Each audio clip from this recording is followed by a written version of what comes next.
Hello, Kubrick Lover 1972 here. Of course, you know it's Brian. So let's before I show the pickups, let me just say some other stuff and get that out of the way. I'm going to put probably, like usual, a song at the start of um, this video, maybe and a song after it as well. I'm not sure if I'm going to put a Hiroshima song in or just one of the songs um, I've been working on independently of that album. Whatever the case may be, I'll put a subtitle here that will tell you um, what direction I went in on that decision. And then um, I'm trying to get my cousin's daughter to sing on the album. I think she's going to sing soon on it, so hopefully that will happen. But I whatever happens with that, and hopefully at some point, maybe in the Christmas season, New Year um, area, maybe the album will finally be finished. I might have to mix it. I might have to deliberate like what songs I'll have to take out, because it's going to be a long album. It's like I looked at my playlist off my iPhone of the Hiroshima album, and like it's like 7 hours or something like that. But that doesn't mean it's 7 hours, because my cousin's daughter, I gave her just the music, just the vocals, and then the vocals and the music. So that's three different tracks, but the same song. So it's not as long as you would think, with all that amount of length to it. And yeah, so it's not really 7 hours. I don't think it's really five. Maybe it's 3 or 4. I don't know, but it's an epic undertaking, and it's a labor of love, I guess you could say, because I did the bulk of the album from November of 2020 to November 2021. I added some more into it after the fact, a little more after that, a little more before. That wasn't purposely intended for the album, but I thought fit the album. I worked it so it would fit the album. So I'm looking forward to releasing that, and I'm going to release some other stuff too. I'm thinking of maybe releasing an album independent of this Hiroshima album, maybe at the same time. I'm not quite sure on that. I did say initially that after I did the Hiroshima album, I would go make a techno album, because at the end of the Hiroshima album, there's like a techno kind of sound to it. So we'll see what happens. But anyways, let's get to the what the video is about, and that's arrows and Criterions that I picked up during the 50% off sale at Barnes and Noble. And then there's just one other thing included in this, and that's a 50% off flash sale from Criterion that they did in October. So I have that, and I didn't show that, I don't think. I just unwrapped it today. It's been sitting around. I was going to show these after I paid off my credit card, but with the arrows, I paid that part off, and with the Criterions, I'm working that off now. So I just felt like I I just decided I'll open them now, and I'm putting a moratorium on movies now because um, things like, you know, I want to go to Japan, I want to have a savings account in case I need it for a rainy day, stuff of that nature.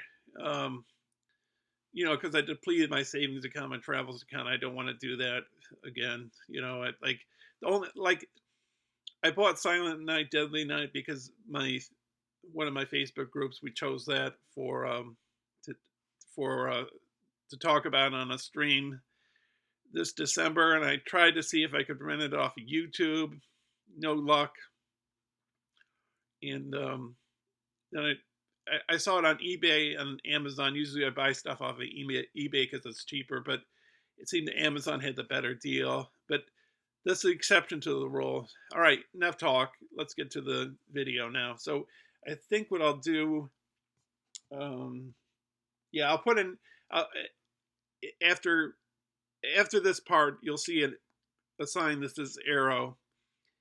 And then after I've shown all my arrows, you'll see a Criterion sign, and then that's the Criterion portion of the video, and then that'll be the end of the video, except for the song that comes after that, and the song that comes before the part you're watching now. So, all right, I'll be back in just a second, showing my arrows and Criterions.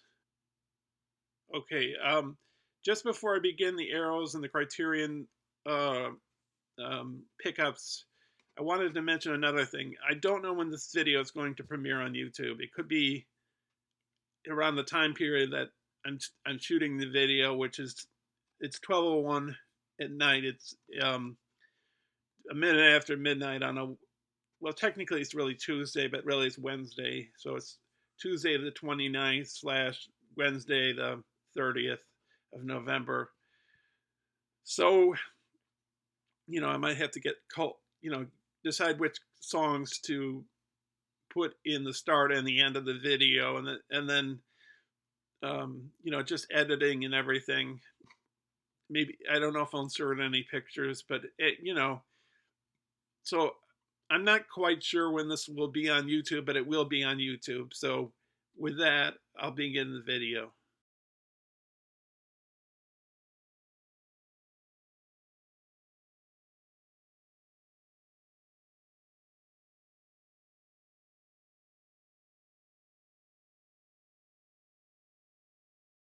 Okay, now I'll start the pickups. So without any further delay, now I'll let you know that this is the first time I've actually opened these and looked at them. I don't really know. I'm a big blind buyer. I buy a lot of things blind. I do buy some stuff I've seen before, but I like to buy things blind, and like with Criterion, I'm pleasantly surprised. So let me get to the first one. This is the arrow portion of the video, and it's called Khrustalyov, My Car. It's Russian, I believe.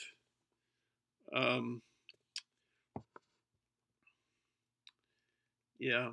So in 1953, it's involving Stalin's deathbed, I guess, or something.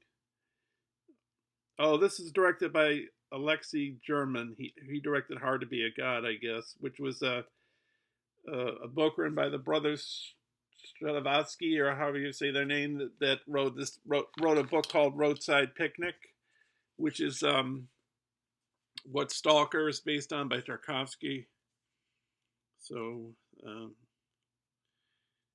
newly translated subtitles, audio commentary, video essay, films about the films of Alexei German by historian film critic Eugenie Zunkin, Diagnosis Murder. The academic Jonathan Brent talks about Stalin's anti-Semitic campaign, which provides a backdrop for Khrushchev, My Car.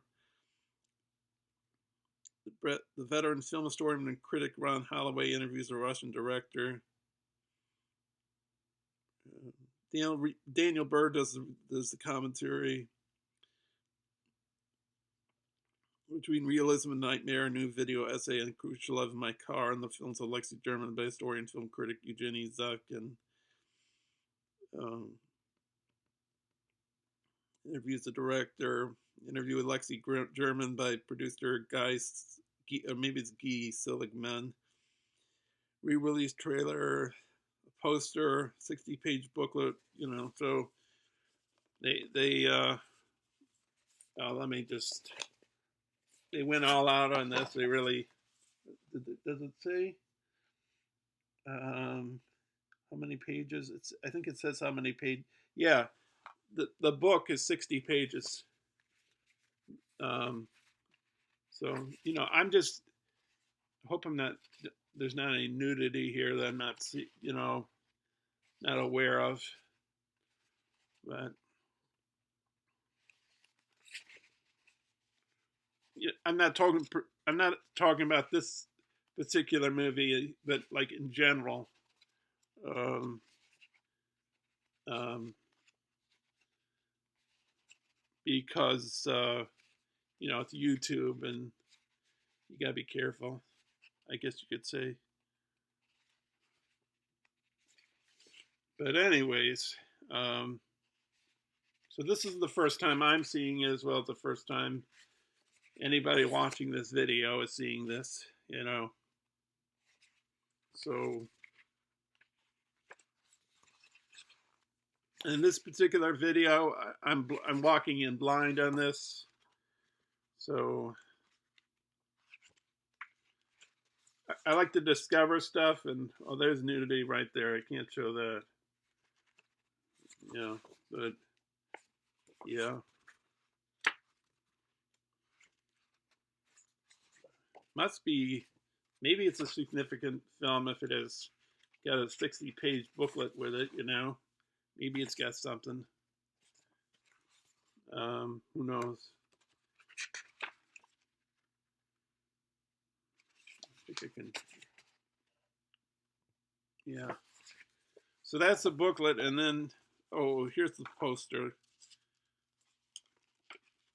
I guess it can. Official selection at Cannes.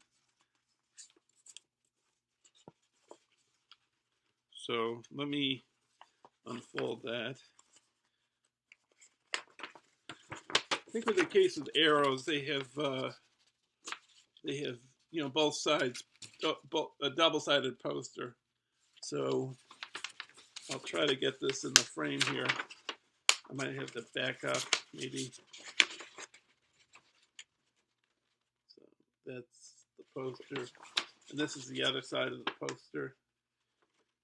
They've done that with other movies. They've done that with RoboCop. They did it with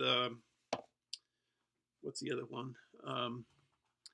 American Werewolf in London, and others. Female Prisoner Scorpion. They did it with the that Japanese movie. This was dislodged. The DVD, not the DVD. The Blu-ray was dislodged from the holder, that I put it back. All right, let's move on to the next movie. This one I bought because Anita Ekberg's in it, and one of my favorite movies of all time is La Dolce Vita by Fellini. So that's basically the reason I bought it. It's got Joe D'Alessandro, Alida Valli, and then it's directed by Giulio Barudi, and it's called Killer Nun. So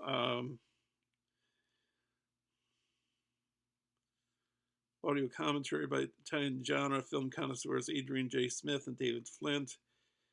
Beyond Convent Walls, a new video essay on Nunsploitation and Killer Nun by critic Kat Ellinger. Our Mother of Hell, a new video essay on Nunsploitation and Killer Nun by critic Kat Ellinger.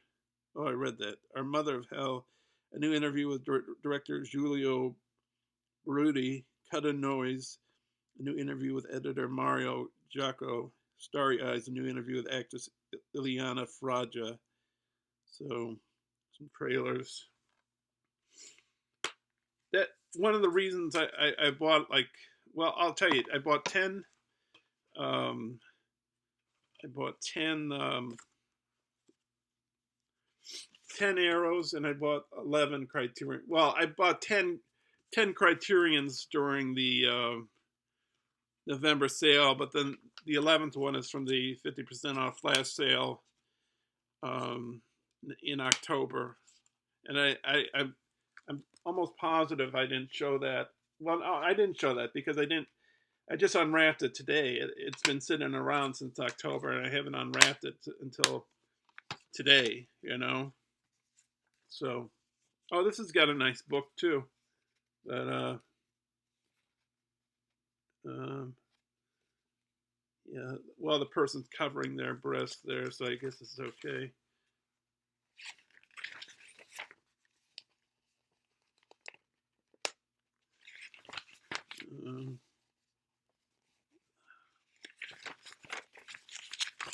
So that's what I like, you know, with arrows. You know, I like special features, and arrows are basically loaded with special features. A lot of them are, and they have all this great artwork, and I can't show that.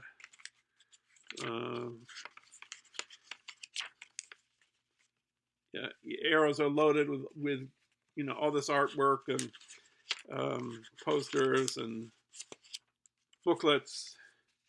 So, you know, I think they operate more by not what's that called, cult cult films is more their specialty. I think I've mentioned that in our previous video, like in one of my newer videos. I think I mentioned that. So I think I'm gonna have to stop the video for a second because I did something with my oh no, I don't want to show that. I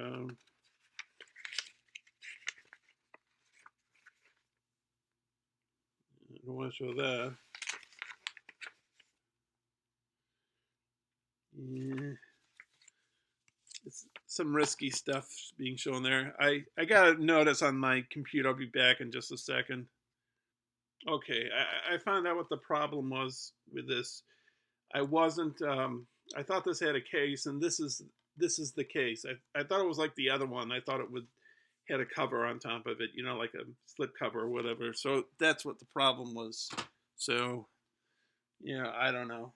It's just what I you know, didn't think it through it. This is I think it's a Chinese movie. I don't know if it's Thailand or, oh no, I'm wrong. It's South Korean, and it's done by director Hong Sang-soo, who's been compared to Eric Rohmer. So it's got two movies. It's got Woman is the Future of Man, and it's got Tale of Cinema. Woman is the Future Man's got two longtime friends, a filmmaker and a teacher, who have an affair with the same woman. Tales of Cinema uses the trope of a film within a film to tell two stories out of a depressive young man who forms a suicide pact with a friend, and the tale of a filmmaker who sees a film that he believes was based on his life and who meets the actress from the film with a view to turn their on-screen relationship into reality. Critically acclaimed. Introductions by both films by Asian cinema critic Tony Raines. Introduction to Woman as a Future Man by director Martin Scorsese. Oh, that's pretty cool. Making a Woman as a Future Man. A featurette on the film's production. Interviews with Kim Tai-woo, Sung Hyun-ha, and Yu Jitai, the stars of Woman is a Future Man. Interviews with Kim Sung-hyuk, Lee Kibo, and Ji-won, the stars of Tales of Cinema. Trailers. So I don't know. Maybe it's like a slice of life kind of a thing, or I don't know. Independent cinema. It's Chinese. Hope I'm not showing anything here. No, I'm not. So, because some of these some of these arrow ones, they can have little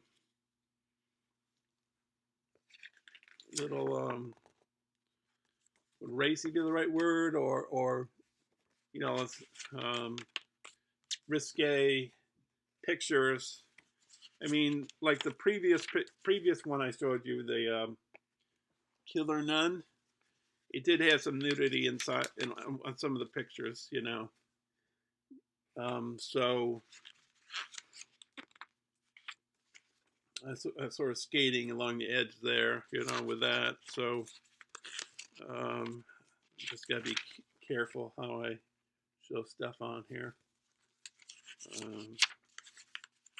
I can always put a photo over it, you know, like a sign masking it, so I don't have to worry about that, you know.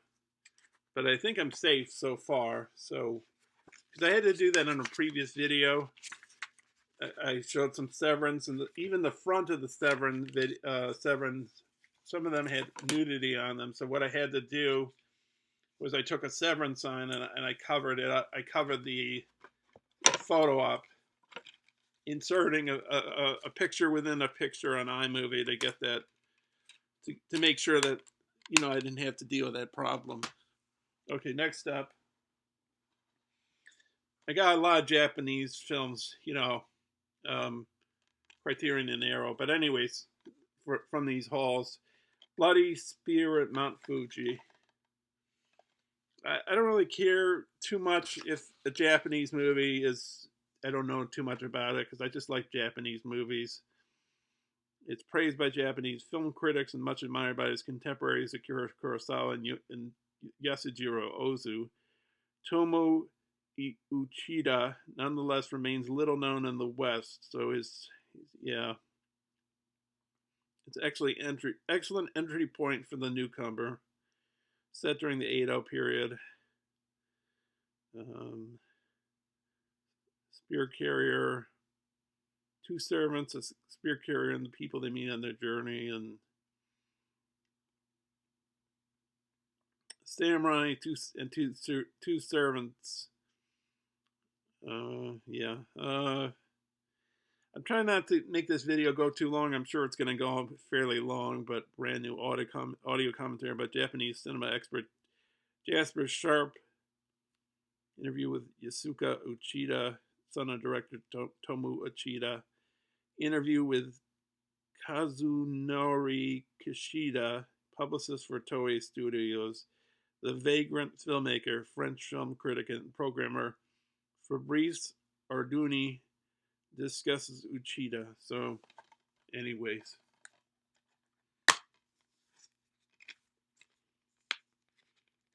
So, you know, these are like, I don't know, cult films. So,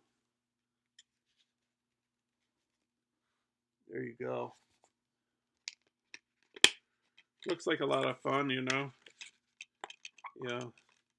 And Arrow's known for their reversible artwork. I probably said that in a previous video. Okay, next up.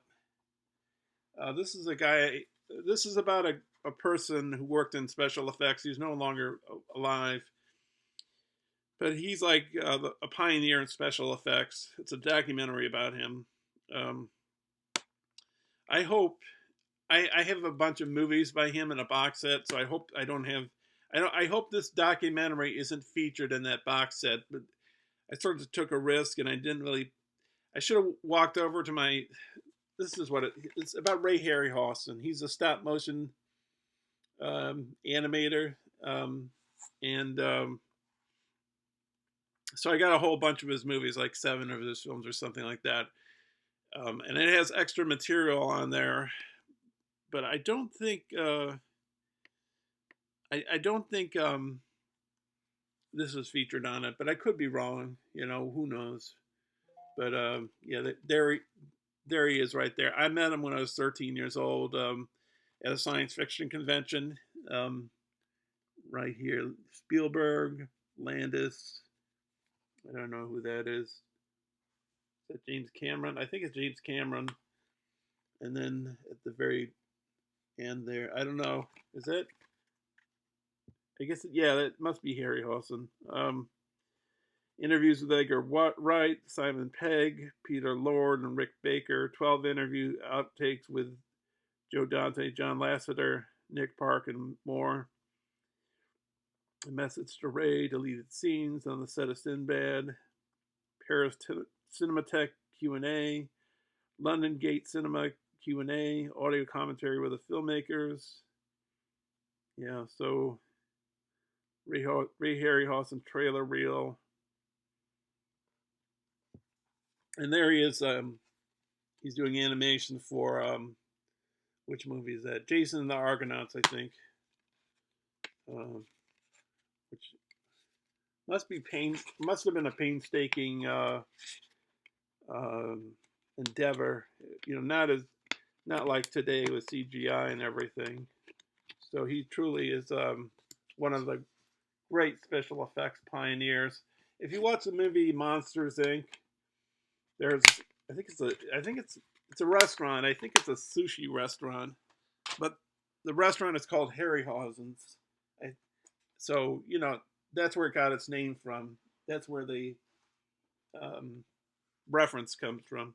Anyways, this is I think I saw good buzz about it on Arrow's website. No, is it Arrow or was it on Barnes and Noble? No, it was on Arrow's website. So I bought it off Barnes and Noble. Cops vs. Thugs by Kinji Fukasaku. Okay, so I think it's a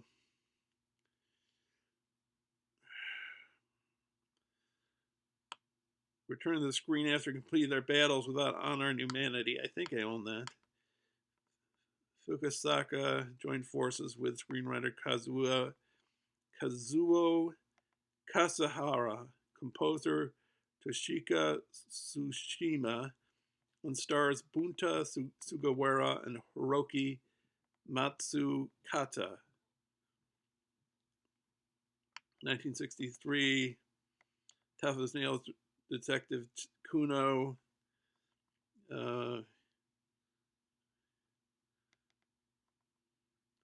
So I guess it's a Yakuza film. Yakuza, yeah. So beyond the film, Cops vs. Thugs, the new video appreciation by Fukasaka biographer Sado Yaman, a new visual essay in Cops and Criminals and Fukasaka's works by film scholar Tom Mess, in a trailer. And so nice artwork. They really had some nice artwork there. And I think this is both of those just are Blu-rays. I'll check in a second.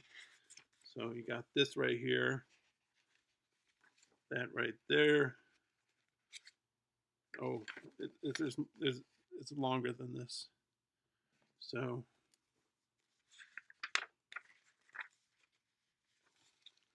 got that.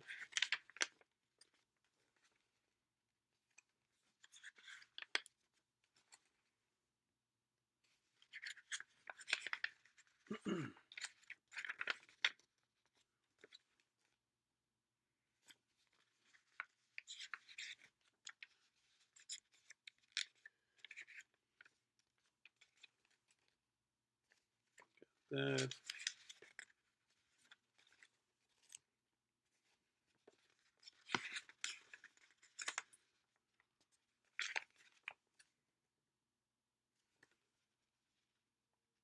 Because he's interrogating somebody.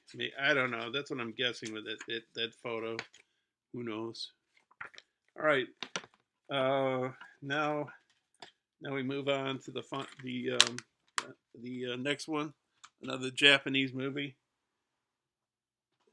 Let's see.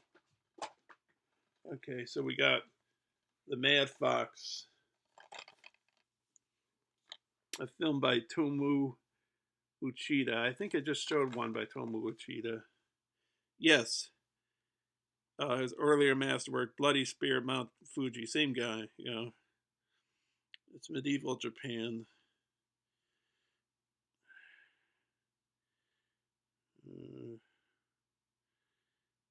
Ancient Fox Spirits. I know I'm glossing over this a little bit, but I'm sort of trying to make some headway in as far as time goes. I guess it's a mythical medieval Japan, two realms. So I guess it's like fantasy, stylized widescreen tableau using expressionistic sets and color schemes.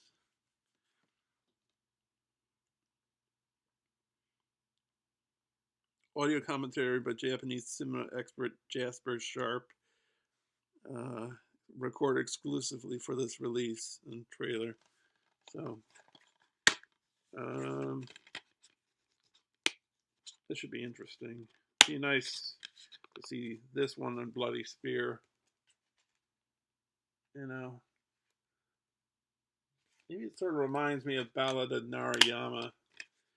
You know, that mythical kind of edge to it. I don't know. Maybe I don't know. Whatever. I don't know. Next step, another Japanese film. This is with Sonny Chiba, who's a big Japanese movie star. I can't remember. If you know if Sonny Chiba was in Kill Bill, I think he was in it. I think he was. I'm almost positive on that. But if you know, like beyond a shadow of a doubt, put it down there in the comment box. But I'm almost. I know he was in Kill Bill. But anyways, this is Wolf Guy, and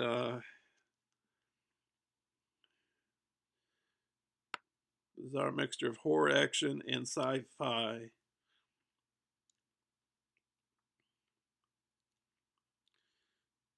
Werewolves and unsolved crimes and cabaret singer, corrupt politicians, a plot by the JCIA, B movie. I'm just glossing over this. Psychedelic musical score, violence, action, nudity, real surgical footage. Video interview with actors Shinichi Sonny Chiba. New video interview with director Kazuhiko Yamaguchi. New video interview with producer Toru Yoshida. I think this was a Sonny Chiba, the Sonny Chiba. I don't know if there's another one. I don't know if he has a son that went into the movie business. I assume it's the Sonny Chiba. I do have the Sonny Chiba in a. I think it's a what do you call those people? A Shaw Brothers movie, not the Shaw Brothers box set by Arrow, but just one film. I wish I could remember the name of the movie. It's over on the other side of the room, and I can't remember the name of it to save my life. You know what? I might just put a subtitle here. What that movie is, because I can't remember off the top of my head. Okay, so next up, we got this one. I guess it's a anthology series. 3 films by Takashi Miike, Renpei Tsukamoto, and Manabu Aso. One Missed Call trilogy. So I think that's an anthology series. J horror movies. I think it's relative. I think this was recent. 2003, One Missed Call. Yeah. I guess this is a new one.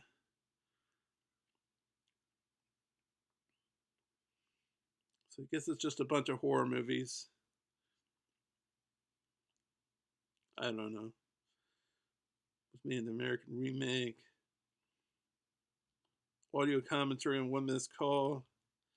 Making One Missed Call, an hour-long archival documentary on the film's production. Archival interviews on One Missed Call with actors Koji Shibasaki, Shinichi Sumi, Kazui Fukishi, and director Takashi Miike. Archival interview on One Missed Call with director Takashi Miike. Archival footage from the One Missed Call premiere, Live or Die TV special, A Day with the Mizuma Family, One Missed Call alternate ending, The Making One Missed Call 2, a half-hour archival documentary on the film's production, Gomu, a short film by One Missed Call 2 director Renpei Tsukamoto, One Missed Call 2 deleted scenes, One Missed Call 2 music video, The Making One Missed Call final, an hour-long archival documentary on the film's production, Maki and Maiza, an archival behind-the-scenes featurette on One Missed Call final with actresses Maki Horikita and Mesa Kuroki, behind the scenes of Kyon Suk Yang, an archival featurette with One Missed Call's final South Korean star, The Love Story, a short film tie-in for One Missed Call final, Candid Mimiko, an archival location tour of the series' iconic villain, and trailers and TV spots. So, anyways, doesn't look like there's a booklet here. Just an advertisement for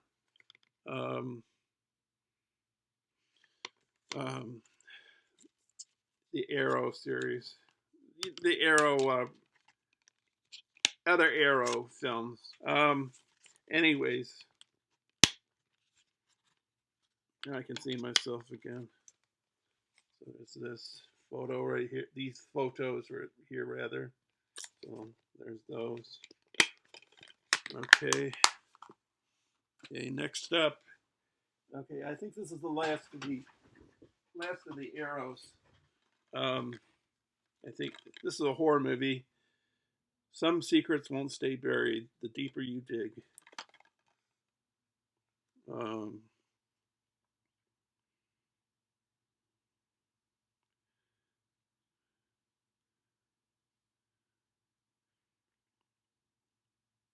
Filmmaking. It's made by filmmaking family, the Addams Family. I don't think that Addams Family, like the one in, the fictional one. I think it's probably just a coincidence. Tarot card reader, Ivy and her teenage daughter Echo, their loving mother-daughter team. When reclusive Kurt moves in down the road, a tragic accident results in Echo's murder, causing three lives to collide in mysterious and wicked ways. Kurt believes he can hide his secret beneath the earth, but Echo, refusing to accept death, burrows into his head until he can feel her in his bones.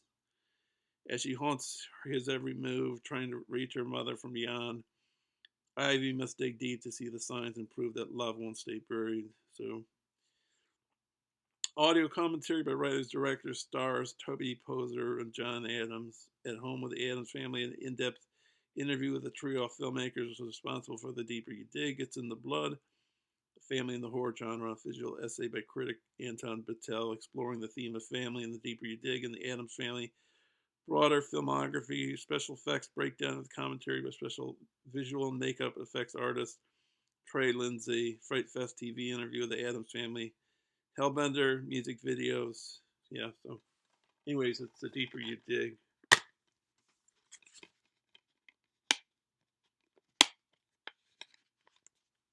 I like this. I like that graphic there. That guy digging into the ground there. I like that picture. It's kind of cool. Okay, I think that finishes the Arrows.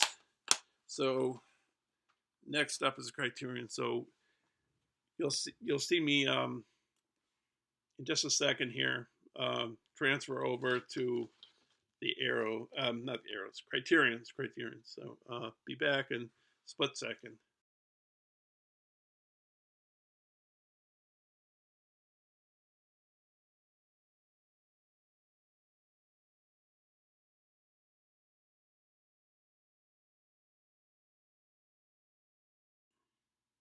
Okay, so next up is Criterion's. So first off, we got this Japanese movie called Cure by Kiyoshi Kurosawa, who I think isn't. He has no relation to Kira Kurosawa. Kurosawa is a name like Smith or what's another name that you know um, Miller or Anderson. It's just it's a name like that. That tons of people in America have those names. So Kurosawa is like a name over there. I think it's fairly common. But anyways, Japanese horror here. Detective Takabe, played by Koji Yakusho, discover what connects them in a disturbing game of cat and mouse with an enigmatic amnesiac, played by Masato Hagiwara, who may be evil incarnate. So I don't know anything about this film, but I like Japanese movies. And this is supervised by cinematographer, the restoration Tokusho Kikamura, with uncompressed stereo soundtrack, new conversation between director Kiyoshi Kurosawa and filmmaker Ryusuke Hamaguchi. Interviews with actors Masato Hagiwara and Koji Yakusho.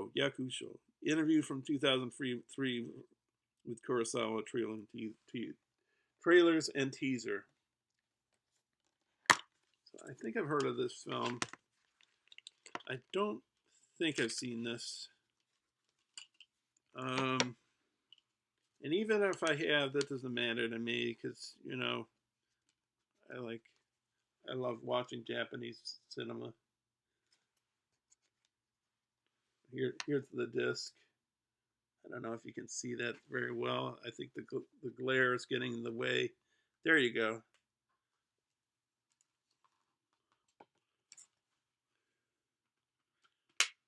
Okay, and then there's this booklet right here. Is it a booklet or is it a pamphlet? It's a pamphlet. I don't like when Criterion does the pamphlet thing. It's a big. I like them pulling out all the stops with these movies, and I guess they don't do it on everything. I think, but Criterion I think listens to their clientele, the people that buy their movies, because like they were criticized for not showcasing African American or African filmmakers, also women filmmakers. So they're basically trying to rectify that these days. They're releasing a lot of African American movies, some African films, and women filmmakers too. But anyways, so let me get this film is called Fayadayi. It's a film by Jessica Bashir. Is that woman? No, that's safe. Yeah. So, anyways, the master is approved by director Jessica Bashir. Selected scene commentary featuring Bashir and poet Ladan Osman. 3 short films by Bashir: He Who Dances on Wood, Heroine, and Heret, featuring introduction by Bashir and trailer. So I think it's a documentary. It's a debut feature by Mexican Ethiopian filmmaker Jessica Bashir. World of Ethiopia's Oromo, and Harari communities. A place where khat, a euphoria-inducing plant, once prized for its supposedly mystical properties, holds sway over the rituals and rhythms of everyday life. So I guess it's about drug use. It's shown black and white, I guess. And anyways, nice cover. I like the cover. And then the inside of this, you got the, I'll show you the disc first. Let's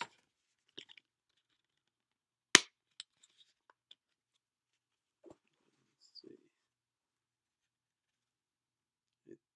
Right there. It's a disc. And then we got pictures here. Let's see. Oh, this is a pamphlet. Again, a pamphlet, but yeah. I like it better when they release actual books. You know,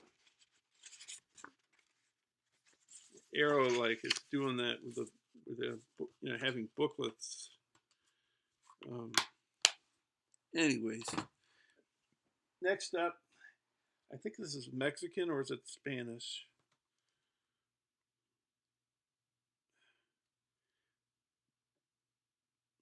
Oh, it's a Guatemalan auteur, Jairo Bustamante, folk horror, political commentary inspired by the real life indictment of the authoritarian Efrain Rios Montt for crimes against humanity. Former military dictator for atrocities committing against Guatemala's Maya communities while battling legal repercussions and the people's demands for justice. He and his family are plagued by a series of increasingly strange and disturbing occurrences, seemingly brought on by an enigmatic new housekeeper with a restraint that renders the film's shocks all the more potent. Bustamante crafts a chilling vision of a nation reckoning with collective harms and the restless ghost of a past that refuses to die. So, an interview with the director, documentary on the making of the film, featuring interviews with cast and crew, trailer. So, anyways, there's the disc, and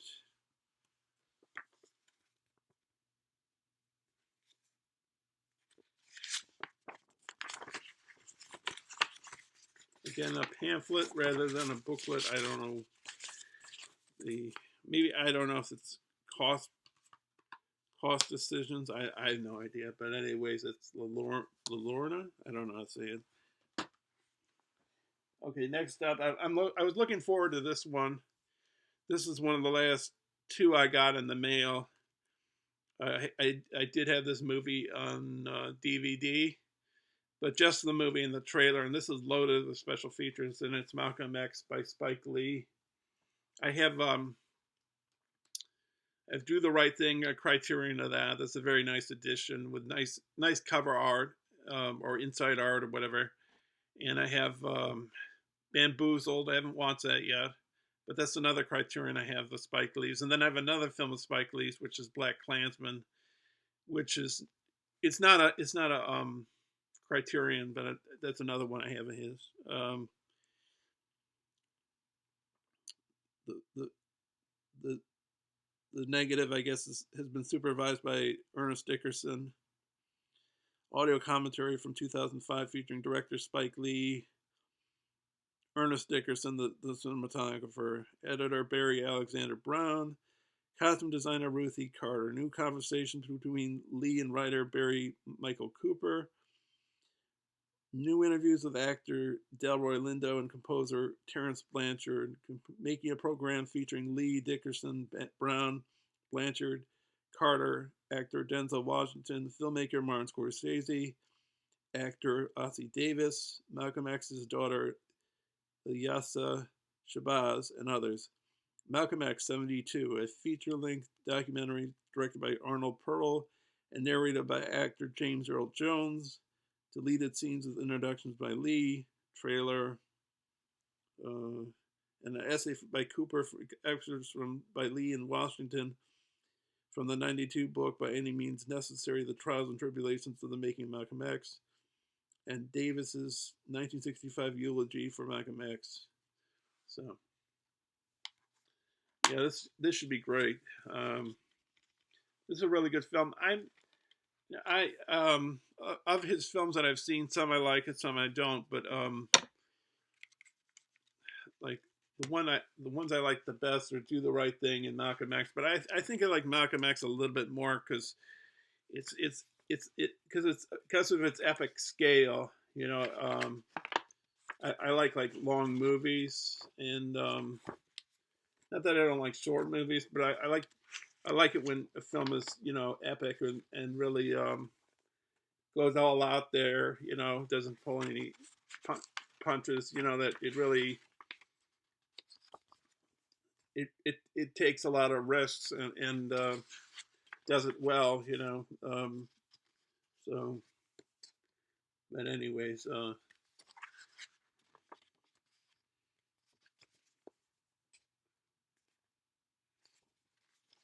there's a book written by Alex Haley. He interviewed Malcolm X for Playboy in the '60s. I don't know if he did in the late '50s because I think Malcolm X was assassinated in 1963 or '64, or is it '65? I don't know, somewhere in there. I know he was killed before Martin Luther King Jr., who was killed in '68, I think April, in Memphis, because there's a song by U2, In the Name of Love. They've got that part of the song. It's Wednesday morning. I think it's Wednesday morning, April 4th. Something, something in the April sky, free at last. They took your life, but they could not take your pride. That's the lyrics. And that's a great song, you know. And a good band, too. U2, I like their music is very good, you know. But anyways, yeah, they did a nice rendition of that song in their Mexico City concert, which you can see on DVD or Blu-ray or whatever, you know, if it strikes your fancy. Yeah, so this is a nice booklet with it. Yeah, this looks cool.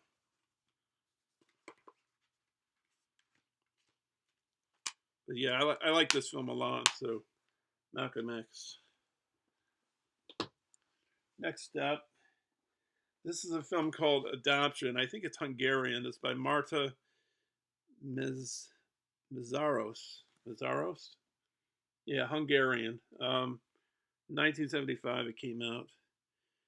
Trailblazing auteur Marta Mészáros gives aching expression to the experiences of women in 1970s Hungary in this sensitive and absorbing drama, which became the first film directed by a woman to win the Golden Bear at the Berlin Film Festival. So I'm going.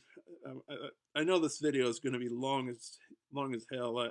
I'm sorry for that, but that this is the way things go with these things. Two women, one's a factory worker, middle-aged factory worker who has a child with a married lover, and a teenage ward of the state determined to emancipate herself in order to marry her boyfriend. The bond forms between the two speaks quietly but powerfully the social and political forces that shape women's lives as each navigates the realities of love, marriage, and motherhood as their quest for self-determination. The U.S. scholar Catherine Portugues interview with Mészáros from 2019. Lowball 64 short film by Mészáros. Portrait of the Hungarian filmmaker, 79 documentary about her, featuring on-set interviews with the director and creative collaborators. So that's Adoption. This is up. I didn't put that upside down in there. Just upside down when I opened it up. So, which is kind of odd because whenever I've purchased a Criterion and I looked at the booklet inside, I never ran into that problem. I don't know if that really is a problem per se. It just something that happened. I don't know if this is if this is just putting on too much time length. Well, it is showing these pictures, but I don't know. I'm showing pictures. Okay, next up. This is a film by Jane Campion. She directed The Piano. I like The Piano a lot.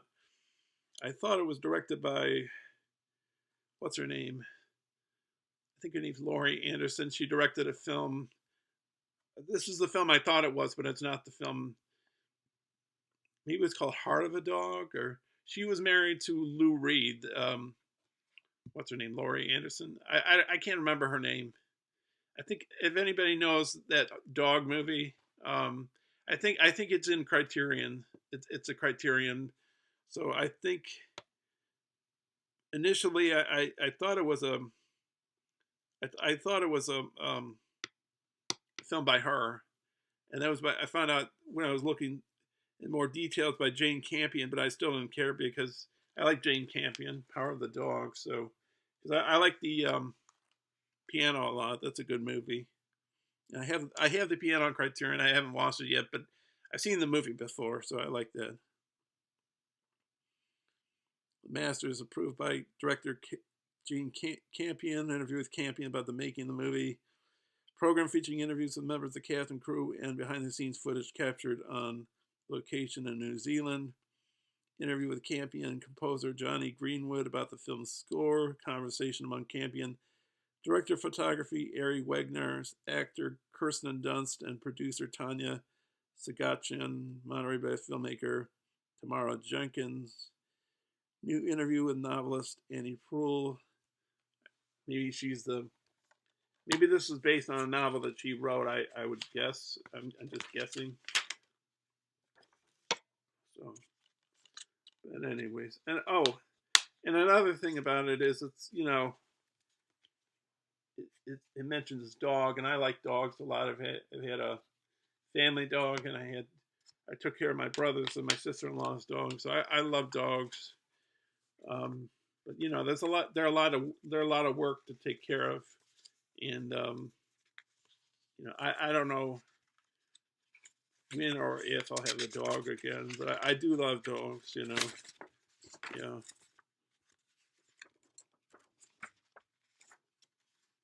So yeah, it's Power of the Dog.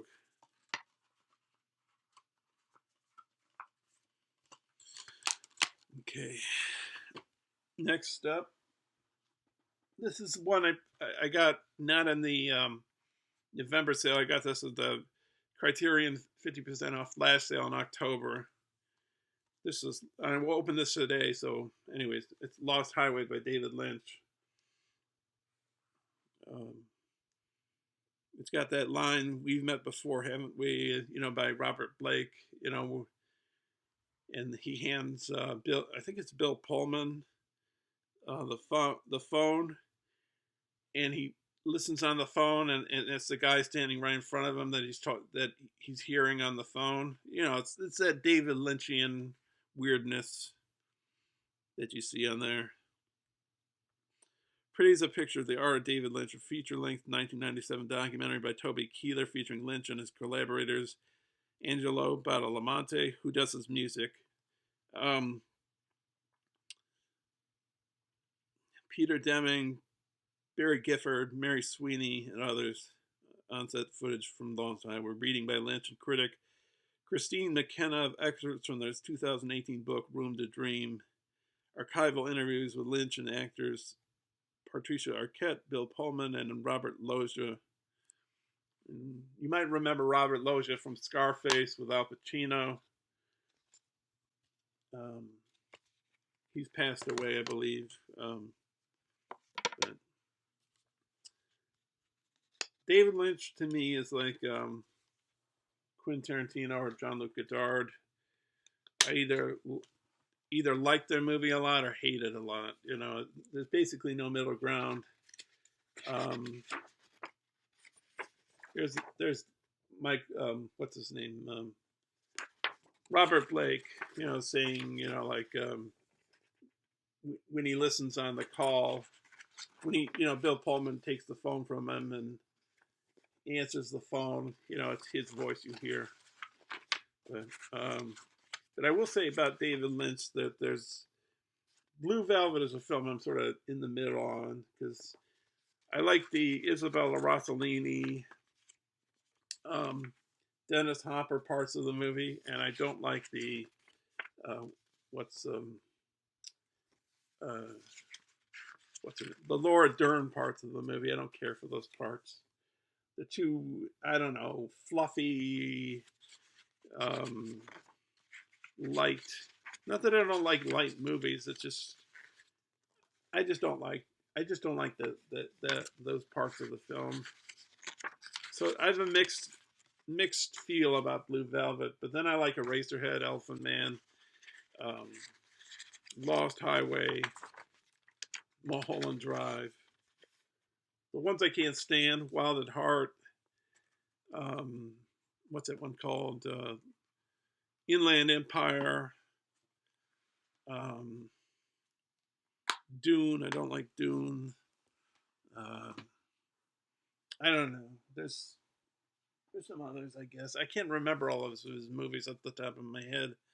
Anyways, next up it's a French movie. I think it means a raven in French. If you know, put it down there. Henri Georges Clouzot's Le Corbeau, which I think means a raven. Oh, it says the raven right here. Plagues a French provincial town, collective suspicion and rancor, seething beneath the community's calm surface. Made during the Nazi occupation of France, Le Corbeau was attacked by the right-wing Vichy regime, the left-wing resistance press, and the Catholic Church, and was banned after the liberation. But some, including Jean Cocteau and Jean-Paul Sartre, recognize the powerful subtext of Clouzot's anti-informant, anti-Gestapo fable, and worked to rehabilitate his directorial reputation after the war. Le Corbeau brilliantly captures the paranoid pettiness and self-loathing that turned an occupied French town into a 20th century Salem. So, interview with filmmaker Bertrand Tavernier, whose film, I think it's Around Midnight, I own. Excerpts from the story of French cinema by those who made it, Grand Illusions, 39 to 42, a 1975 documentary featuring director Henri Georges Clouzot and a trailer. So, anyways. And still get some plastic wrap on that. The thing about Clouzot is I really enjoyed Diabolique.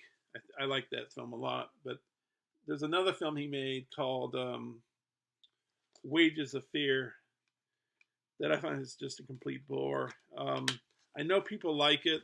I know it has a high reputation. But I just find it boring. And I know there's another film that's based on it called Sorcerer, directed by William Friedkin. And I gotta watch Sorcerer, so maybe that would be I can approach that in the right way. Well, I don't know the right way. Hopefully, get something out of it. We'll see. When I watch Sorcerer, whenever that will be. Anyways, I had this on DVD, but I gave it to my cousin's daughter. She has a 1-year-old son, so I gave her the DVD, and I got this Blu-ray upgrade of Wall-E. And this is loaded with special features. This came out in 2008. It's got the masters approved by director Andrew Stanton.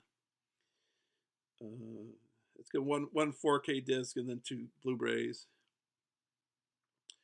2 audio commentaries, one featuring Stanton, the other character supervisor Bill Wise, co-producer Lindsay Collins, story artist Derek Thompson, and lead animator Angus MacLean. New programs on Stanton's and cinematic influences, and production designer Ralph Eggleston's color scripts. Tour of the Pixar Living archive with Stanton behind the scenes look at the making of the film, including segments from early animation reels, The Pixar Story, 2007, a documentary by Leslie Eworks, more than a dozen documentaries exploring the film's production and robots, Anatomy of a Scene, The Plant, a masterclass with Stanton, Wall-E, A to Z, a new program featuring Stanton and co-screenwriter Jim Reardon.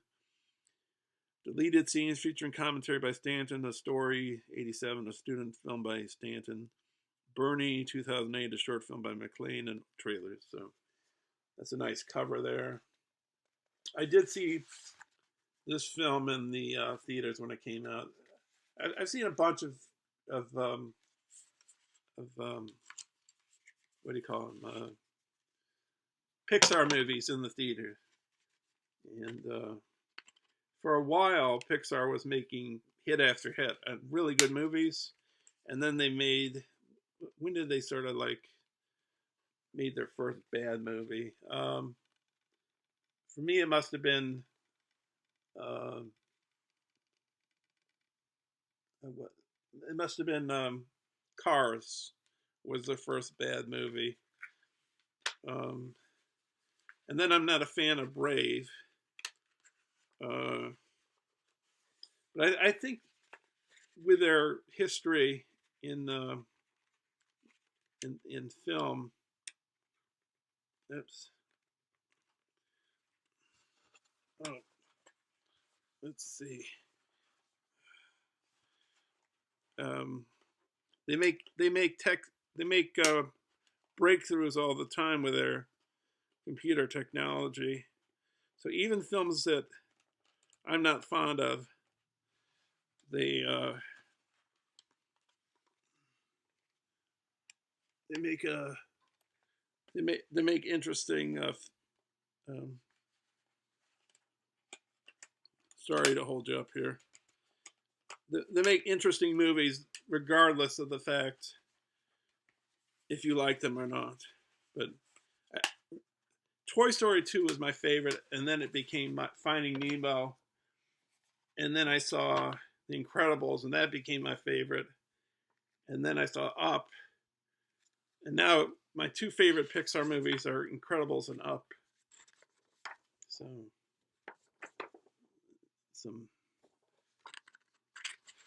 this is pretty thick here. This is a lot of stuff.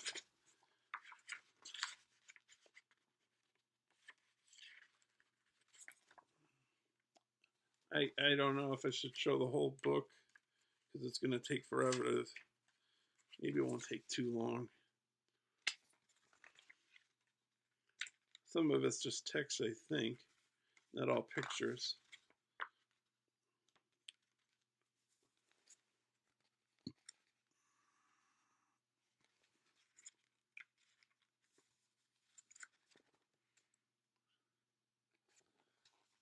So,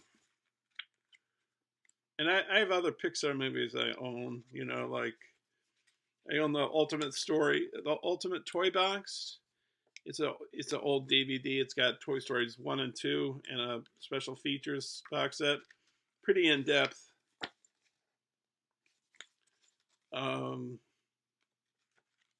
Yeah, I guess these are storyboards or character designs.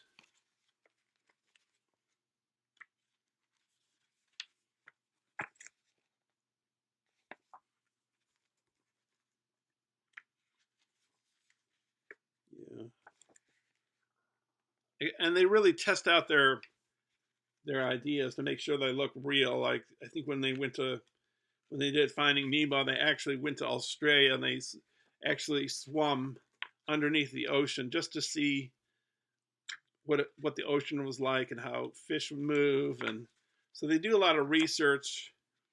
They don't just animate. They do research in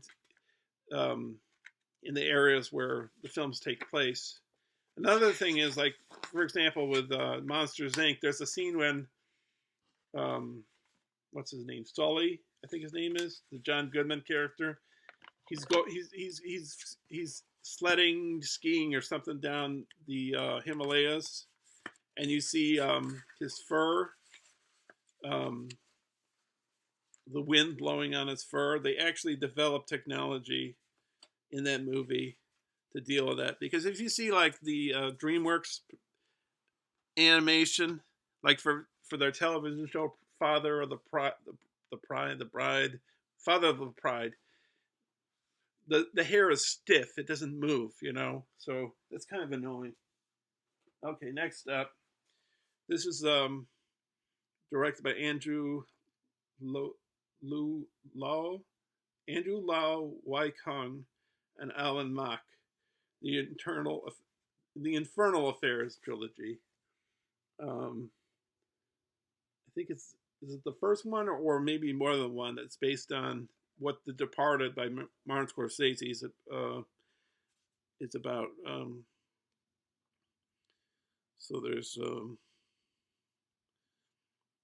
audio commentaries for 1 and 2 featuring co-directors Andrew La Wai Kung and Alan Mock, and screenwriter Felix Chong Men Kyung. Alternate ending for Infernal Affairs. New interview with Lau and Mock.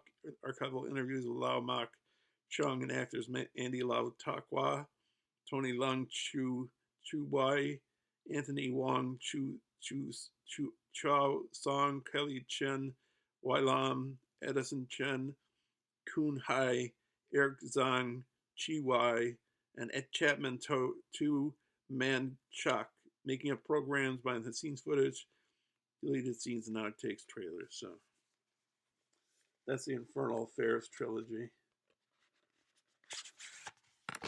Maybe I bought it because, you know, Martin Scorsese is my favorite director of all time. I think I've said it before on this channel. Is of course Kubrick, as my name says, Kubrick, 1972. But my favorite living director is Martin Scorsese. I'm not a Catholic. I don't really believe in God, but and Scorsese does. But that doesn't mean I don't like his movies. You know, I think he talks about important stuff, and it's not just his films that I like about him. It's the fact that he does a lot for film culture. You know, like I don't know how to show this. I think I'm showing that okay. Okay, let's see.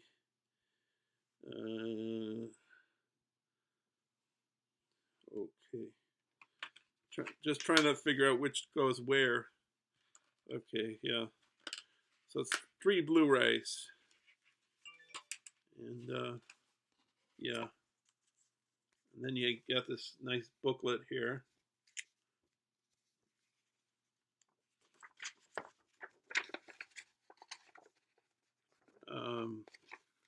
But yeah, Scorsese does a lot of preservation of old movies, attention to films that are not within the common eye of the film goer, or at least one of the people that brings attention to it. You know, I think, like, when he was alive, I used to attend the Jacob Burns Film Center in Pleasantville, New York, and one of the people that, you know, operated the place, well, you know, like did programming, was film director Jonathan Demme, director of Silence of the Lambs and Stop Making Sense, and what else did he direct? Something Wild, Married to the Mob, what's it called? Rachel at the Wedding, or Rachel Getting Married, or but anyways, he would do 2 series. He did Saddle Up Saturdays, where he showed westerns, and on Sundays he would do Rarely Seen Cinema. So, and a few of the films he showed during those Rarely Seen Cinemas, I actually bought, like Ducky Sucker, which I really like a lot, you know. And I would never have found that, never been into that movie had it not been for him showing it. So, you know. So Scorsese, you know, they're sort of like in that same area, you know. Anyways, so that's the Infernal Affairs trilogy, And then finally we get to the last criterion to look at, and the last part of this part of the end of the video before I put my song on, which whatever it chooses to be. This is the 4th volume of Martin Scorsese's World Cinema Project, and it's got Sambizanga from Angola, 72, Prisioneros de la Terra, Argentina, 39, Chest of the Wind from Iran, 76, Muna Moto, Cameroon, 75, Two Girls on the Street, 39, and Kalpana, India, 48. I know I'm not saying the directors' names, but anyways, that's but this is his 4th box set. I've only watched one film out of all these box sets, and that's Tuki Buki, which is a film from Senegal, I think, in Africa. And I don't know if it's considered the Citizen Kane of African cinema, Tuki Buki. I'm not sure. There might be a person watching this video. I think I've told them before. It's Sasha, Sexy Monkey Godfather, his channel. And I know he's a big fan of Scorsese. If Sasha, if you're watching this, and I think I told you this, but I can't remember if I have. But Tuki Buki has a slaughterhouse in it, so, and I know how you are towards animals, so just be aware. Anyways, these have restorations, introductions for Scorsese. Interviewing features Sambizanga director Sarah Molador and Anita de Andrade and Molador's daughter, film historian Paula Felix Didier and Andres Levinson. Prisioneros de la Terra, Two Girls on the Street, director Andre de Toth and film historian Suresh Shabria and filmmaker Kumar Shahani and Kalpana, Maljun and the Wind, documentary by Gita Aslani Shirswani. Forget all the, I'm butchering all these names during this video, but I'm sure some people would stumble over these names too. Featuring Chest of the Wind director Mohamed Reza Aslani and others. New program by filmmaker Mohamed Chalouf featuring interviews with Muna Moto director Jinkapeng Dikongi Pipa and film historian Farid Bouguider, and then you get a booklet. So let me just try to get through this real fast here, but let me show the discs first. It's split up into three folders. So I don't think there's any artwork behind these, but those are the first 3. Oh, maybe one of these films is incredibly long, or maybe it's just, it's a DVD. That's why. That's why. I see. This one's a Blu-ray with both films, and these are the 2 DVDs. So it's 2 films. Okay, let me see. Next up, Two Girls on the Street in Kalpana. I don't really want to talk about these films. I'm going on too long here. Look it up on Google. Look on Criterion's website. You'll find out more information about all these things. I can't go. I'm going on a long time anyways, as you could see by the video links. So with each of these movies, they've got, I guess, 2 on the Blu-ray, and then 2 per each, one each on 2 discs of DVDs. So I'm a little curious. Why doesn't he release a DVD box set and then a Blu-ray box set instead of a DVD Blu-ray box set? because you're paying for double the amount of you're paying for each movie twice, you know, and the special features, you know. I'm not doing this well. There we go.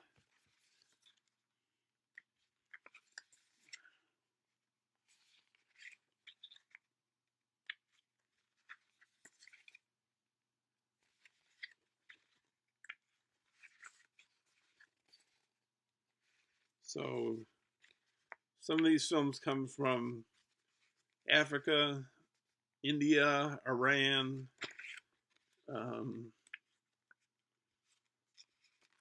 Can't remember the other places, but those are some of them at least.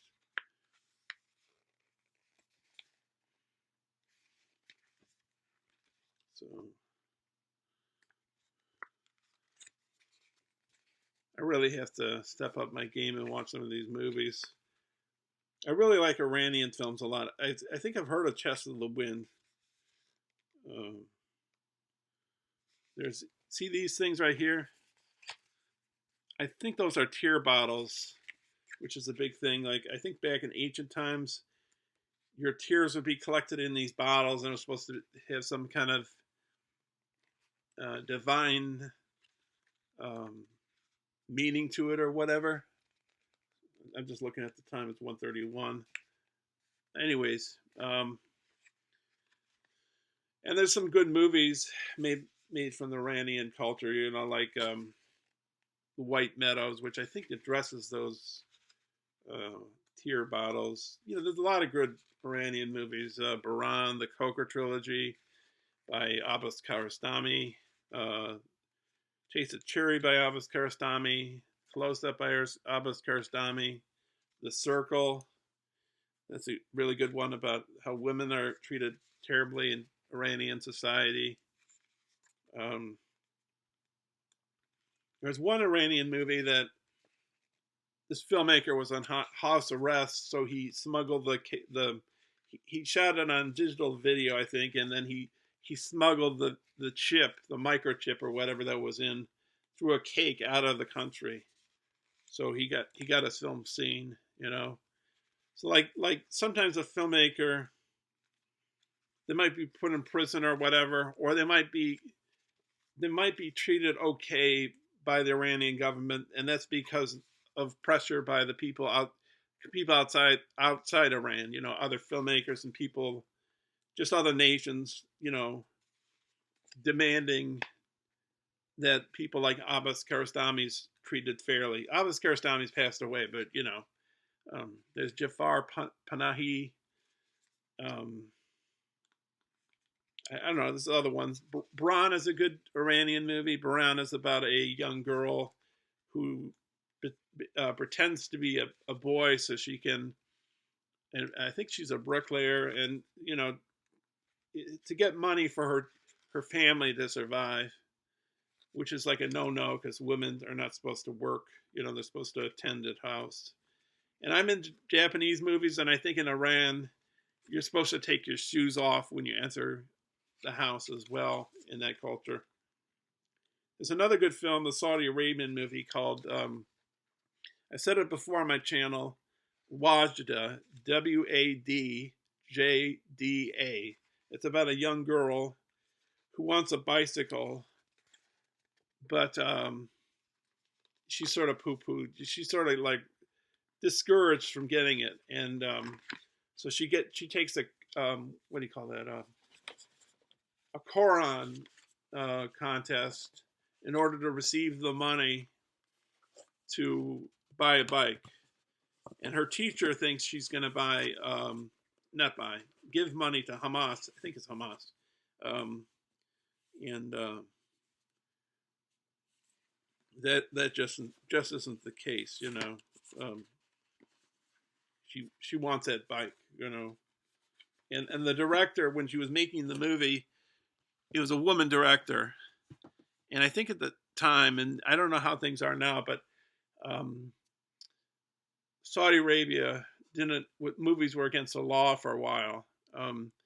Anyway, she was directing the movie, and when she was directing a scene outside, she had to be in a van with what's that thing called, a burqa, and direct from a monitor, So, but it's a really good movie, and I highly recommend it. And I'm going on too long now, so I'll say goodbye.